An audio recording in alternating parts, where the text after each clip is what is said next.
Hello, हाय, सलाम, नमस्ते। मैं लाल आ गया हूँ फिर से एक बार आप लोगों के बीच, और इस बार हम बात करने जा रहे हैं कि क्या नेतन्याहू एक डाइवर्सन क्रिएट करने में कामयाब रहे। डाइवर्सन क्रिएट करना मैं क्यों कह रहा हूँ, क्योंकि जिस तरीके से नेतन्याहू कोशिश कर रहे थे कि कैसे भी करके अमेरिका इस वॉर में आ जाए और जो हमले इसराइल पे हो रहे हैं उसमें थोड़ी कमी आए, और ये जो रॉकेट है, मिसाइल है, उसका रुख अमेरिका की तरफ हो जाए।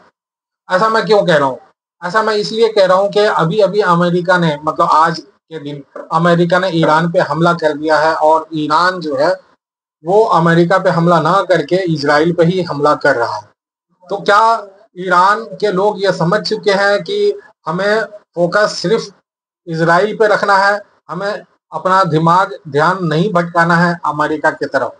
पहले जो हमने एक लक्ष्य तय किया है उसकी तरफ ही हमें ध्यान देना है। मैं ऐसा इसलिए बोल रहा हूँ क्योंकि मुझे लगता है ऐसा कि नेतन्याहू ये सोचे होंगे कि जैसे ही अमेरिका हमला करेगा, ईरान फटाफट उसके सैन्य अड्डों पे जो मिडिल ईस्ट में है उस पे हमला करेगा, अमेरिका के सैन्य अड्डों पे। लेकिन ऐसी कोई खबर आती नहीं दिख रही। तो इसका मतलब ये हुआ कि ईरान पूरी तरह से फोकस कर रहा है इजराइल के ऊपर, और जो नेतन्याहू सोच रहे थे वो नहीं हो पाया। यानी कि अभी इजराइल को ईरान की तरफ से राहत नहीं मिली है, बल्कि वो अपनी दोगुनी कैपेसिटी के साथ में इजराइल पे हमला कर रहा है।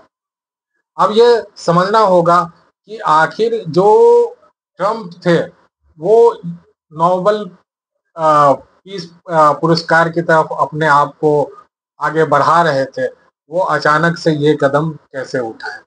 तो इन सब चीजों को देखने के बाद बहुत सारे लोग ऐसा कह रहे हैं कि अमेरिका जो है वो इजराइल का पालतू नहीं है, बल्कि इजराइल का पालतू अमेरिका है। हालांकि मैं इस बात में एग्री नहीं करता। मेरा ये मानना है कि अमेरिका जो है वो बड़ा भाई है, इजराइल जो है वो छोटा भाई है। लेकिन आप ये समझ सकते हैं कि एक आदमी, एक सुप्रीम लीडर जो अमेरिका का है, वो ये चाहता था कि वो वॉर से बाहर हो और अपने देश को और अपनी जो संसाधन है उसे वॉर में न झोंके। लेकिन ऐसा क्या घटित हो गया जो उसे वॉर में आना पड़ा? और ये जो डाइवर्जन क्रिएट करने की कोशिश थी नेतन्याहू की, इसराइल की, वो फेल होता हुआ नजर आ रहा है। और लग रहा है कि ईरान के लोग पहले ही से बहुत ज्यादा मेंटली प्रिपेयर्ड हैं कि उसे युद्ध में क्या करना है, अमेरिका हमला करे तो क्या करना है। ऐसा लगता है कि वो सदियों से ये प्लान बना के बैठे हुए। बंकर बस्टर जो है बम, वो ढुस साबित हुआ। कोई ऐसी सैटेलाइट इमेज, कोई ऐसा रिपोर्ट, कोई ऐसी खबर आज पूरी दुनिया के मीडिया में ये नहीं दिख रहा है कि अमेरिका का जो हमला है ईरान पे वो कामयाब रहा। आप हमारे साथ बने रहे, इसलिए हम आपके शुक्रगुजार हैं।